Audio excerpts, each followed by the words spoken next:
Here's a great tip so you can become a willing bystander.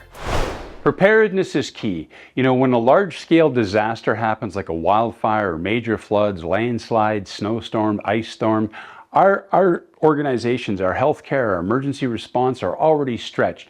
When these things happen, it's really hard for these guys to respond. But you need to be able to look after your family. Wouldn't it be great if everybody had their own emergency kits in their house?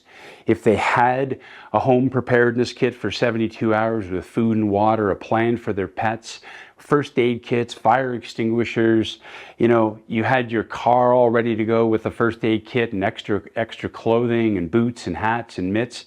You know, let's work together, create safer communities, and when they restore operations, you know, you can go and get help. But in the meantime, you've been able to look after your family and your friends.